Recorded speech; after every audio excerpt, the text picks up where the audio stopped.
I definitely think that the architect should be more like a curator, picking things out, analyzing things, bringing them together. And it doesn't mean that it has to be within the scope or the field of architecture, because it can be so many things. You can work on a huge scale with like social interactions and how to develop a city. And you could go down to very material and how you cultivate it. That span, if you manage to combine them successfully, then it starts to be interesting.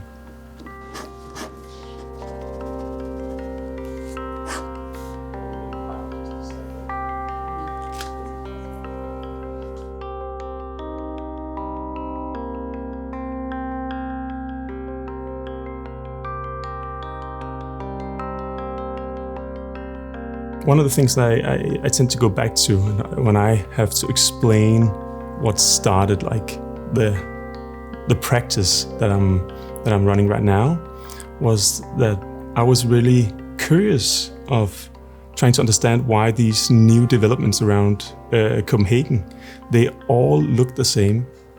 And I didn't really understood that, because at that time I was in the early years of architecture school and you were set free. You could do whatever you wanted to. But as soon as you entered Ørestaden and Nordhavn, or these development areas of Copenhagen, you just got the impression that all of them was made by the same architect and by the same developer. And then I started to realize, okay, there is a set of rules in the construction industry that you have to follow, or at least you have to break out from them, and that requires a lot of you need to be brave in a way, and you need to take a lot of fights.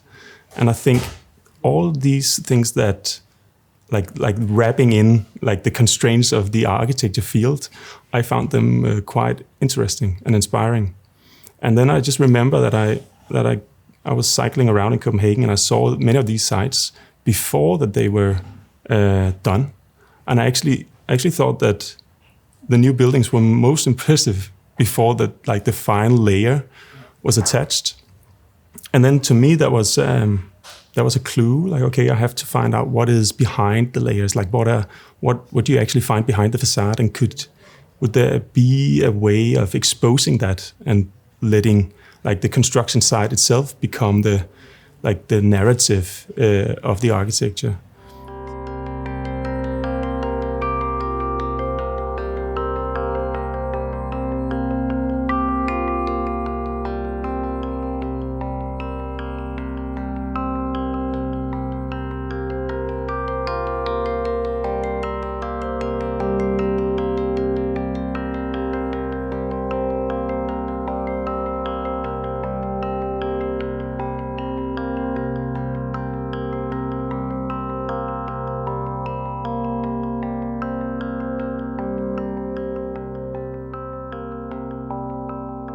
It's not necessarily because it needs to be raw, but I think there is an honesty to it. And sometimes the honest construction can be even more refined than the ones that has been cladded in raw materials. So I think it all comes back to an idea of building simple in a way, like using as few materials and as few resources as possible, but do it with an absolute care and after like being very precise on the analysis of what to add and what not to add and what to remove and what not to remove. And I think this very basic idea of building simple or like using as few things as possible, that has been the driving force for us, and it has led us into many different projects, and I think it continues to be like the inspiring source of the practice.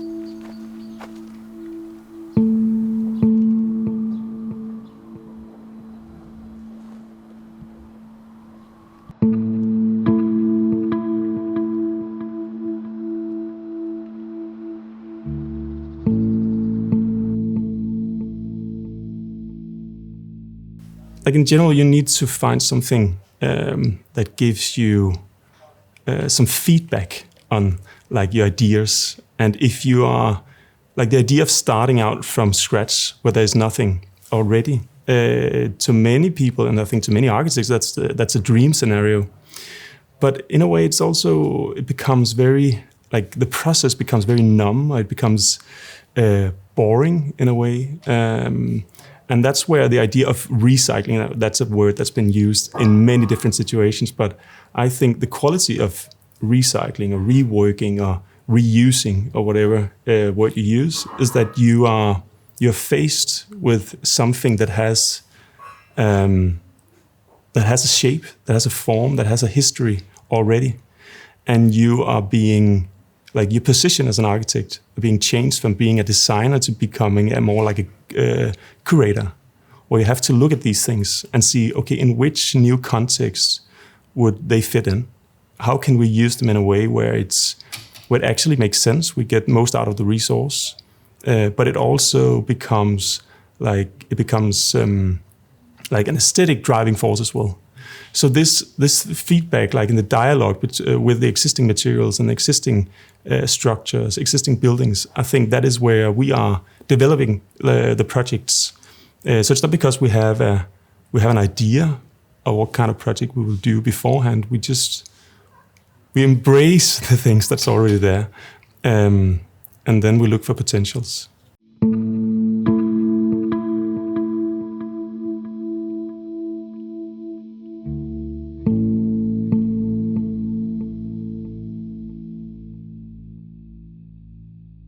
Over the years, where we have run this practice, in the very beginning, we spent very few hours on the analysis and the measuring of the existing structures, and then many hours at the drawing table afterwards coming up with ideas. But it seems like over the years, we are spending more and more time in this initial phase of just trying to understand what we already have, and spending less hours on actually coming up with an idea. And I think to me, it says a lot about the potentials of understanding the existing structures and existing materials, because as more we understand it in detail, I think the more natural the architecture just arises from it. We don't really need to do much, actually. It just comes naturally. And I think that is saying a lot about the practice that we are running here, that we really want to understand everything. And I think as more we understand it, as more easy it becomes to develop it.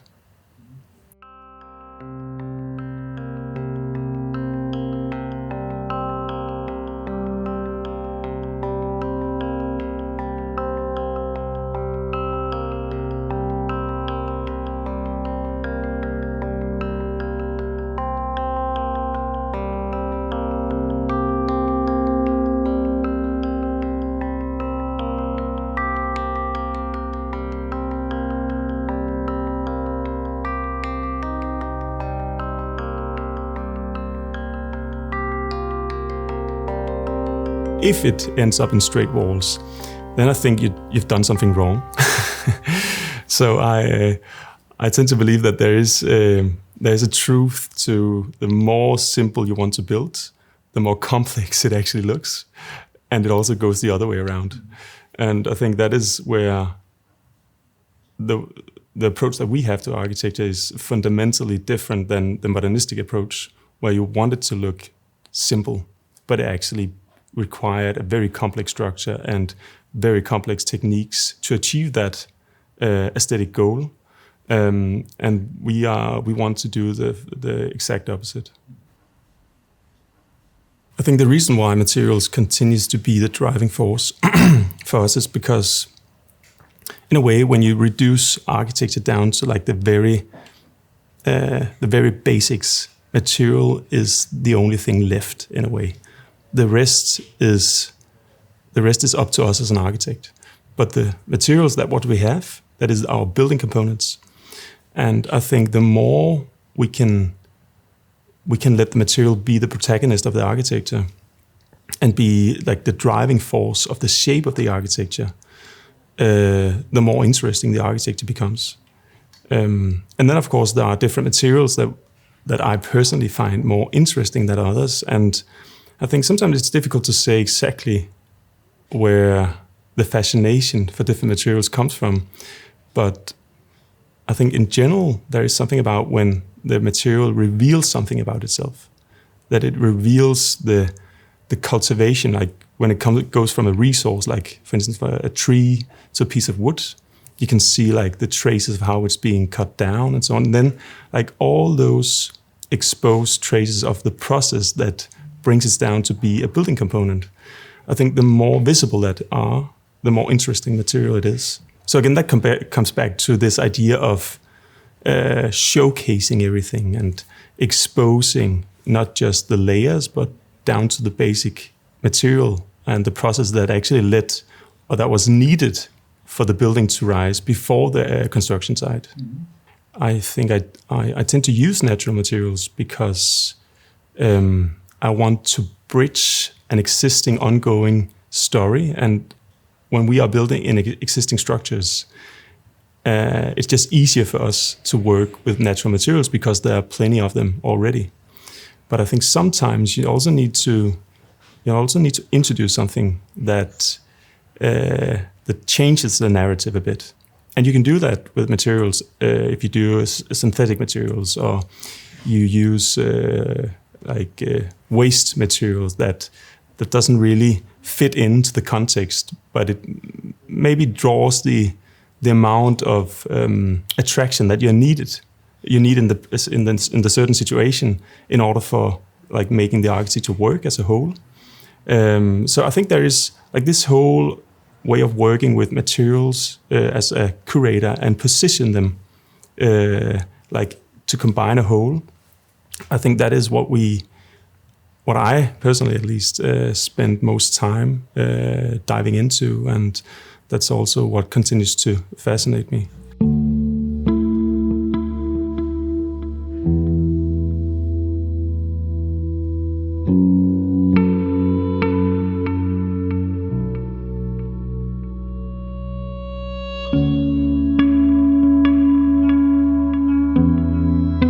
The word sustainability is very difficult to use because it's being used by so many different actors and in so many different contexts that it kind of loses its meaning. But I think the way we work with sustainability, if I have to use that word, is that we're looking for existing narratives in existing structures.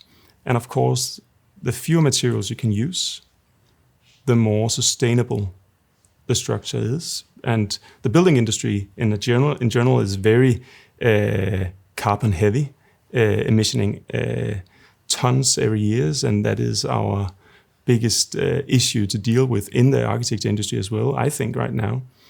But I don't think that is the driving force for us. It's more an idea of creating a continuity within the existing. And by doing that in the way we are doing it, we use fewer materials and thereby also, I think, building more sustainable architecture. But again, it always comes back to the aesthetic experience of the architecture more than it comes back to the amount of CO2 we emissioned by creating it. Because I also think that in order to change the trajectory of the architecture where it's going right now, we have to do that in a way where normal consumers actually understand what we are doing and they appreciate it. Because I don't think that we will convince many users of architecture to build sustainable if it's ugly and boring.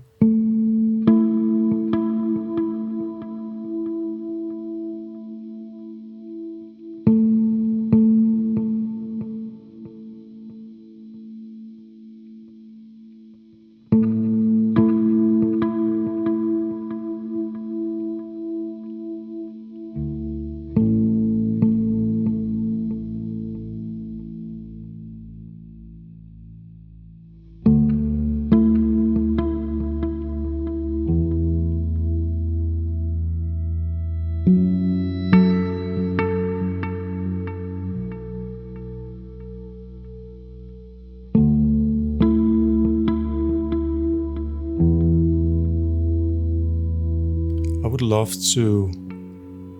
would love future architects to take its starting point in a different place.